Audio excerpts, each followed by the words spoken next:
Hello, मी प्रियांका. तुमचं स्वागत आहे कोकणी व्लॉगर या यूट्यूब चॅनलवर. तुम्हाला आजचा दिवस आनंदात जावं हीच बाप्पाचरणी प्रार्थना. चला तर मग आजच्या व्हिडिओला सुरुवात करूया.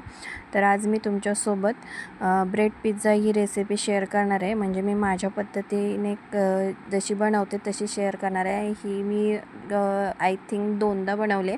पहिल्यांदा बनवली होती तेव्हा मी तुमच्यासोबत व्हिडिओमध्ये शेअर केली होती, फक्त रेसिपी शेअर नव्हती केली की मी कशी बनवली होती.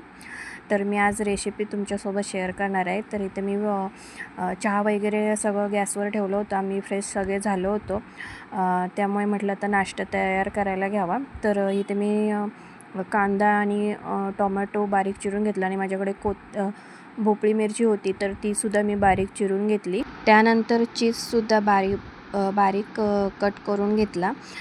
किसून घेणार होते पण मला खूप कंटाळा आला होता आणि लवकर आवरायचं पण होतं, त्यांना कामावर जायचं होतं म्हणून माझी गडबड होती.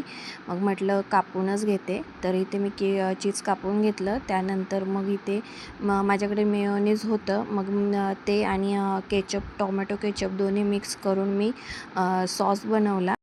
तर इथे माझा आता सॉस बनवून तयार झाला आहे. चला तर मग रेसिपीला सुरुवात करूया. खरं तर मला ही रेसिपी ब्राऊन ब्रेडची करायची होती, पण ब्राऊन ब्रेड काय मला मिळाले नाहीत, त्यामुळे मग मी व्हाईट ब्रेडमध्येच रेसिपी करते.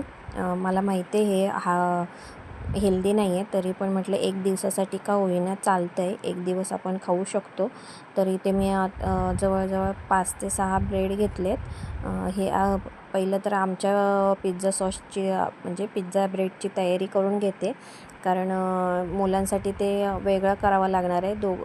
श्रेयान भाजी खात नाही आणि चकोलीसाठी ती पण जास्त खाणार नाही, त्यामुळे तिच्यासाठी वेगळं काहीतरी करायचा प्लॅन होता.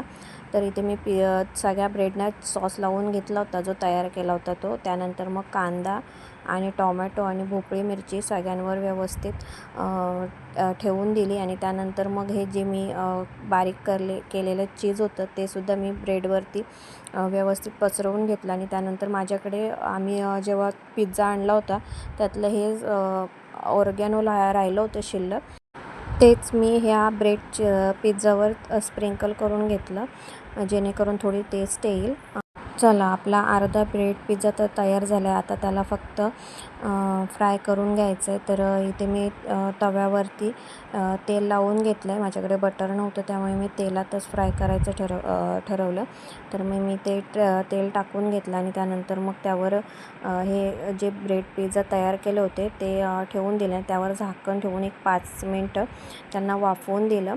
चीज हे बारीक कट केल्यामुळे ते व्यवस्थित विरघळलं नव्हतं, म्हणून मग मला पुन्हा एकदा ते व्यवस्थित चीज किसून पुन्हा ते ब्रेड पिझ्झावर टाकावं लागलं आणि त्यानंतर पुन्हा एकदा मी 5 मिनटं त्याला वाफवून घेतलं. आणि आता तुम्ही बघू शकता किती छान आणि मस्त असं माझं ब्रेड पिझ्झा तयार झालं आहे. मला जसा हवा होता तसाच तयार झाला आहे.